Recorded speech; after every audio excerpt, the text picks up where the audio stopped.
Is Major General Chip Chapman. Chip Chapman, welcome to you. What did you make of this statement from the Russians? Well, I think it's a statement of reality to where they stand in the campaign.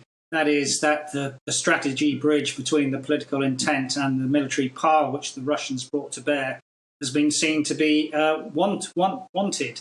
And therefore, they have to look at finding a way within their means to achieve desired ends, and they're changing that end, saying that they're concentrating on the Donbass. So they had too many axes, they had too many groupings of forces which they couldn't sustain. So I've talked before about culminating points, and there are certain parts of the Russian military which have culminated, and that has led to this rowing back of their expectations for the future. And what's important about the announcement is actually not the part about potentially going towards a ceasefire, but it is to do with a peace treaty, because that is what you want. There's really two parts. The first one is the human security need, stop killing people, restore services, allow refugees back. And the second one is what we call normative security. That is the need for a peace settlement, which may not be to everyone's liking on both sides, rather like the Good Friday Agreement in '98. It's good enough if it annoys everyone in a way. And that's what we'll probably get to, hopefully, in the next 1 or 2 weeks.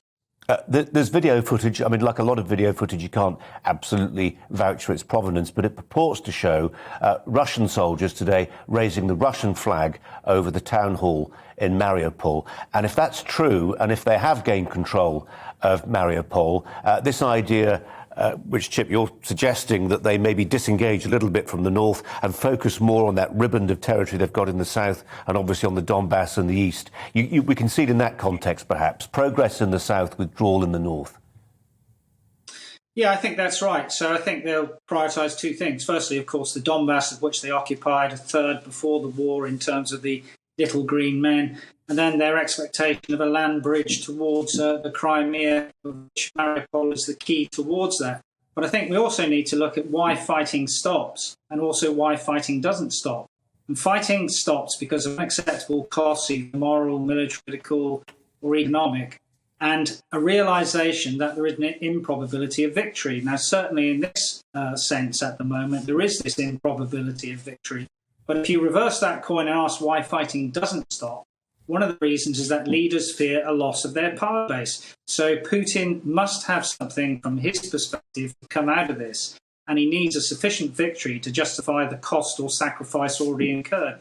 Now, if you're a widow in Russia, I don't think you'll be saying you're a special operations widow. You'll be saying you're a war widow. So he needs to do something, try and restore his credibility, or otherwise we'll be in a territory which Biden mentioned about this guy must go from power, because militaries which lose generally don't have their political parties or head of state in power after the succession of the campaign.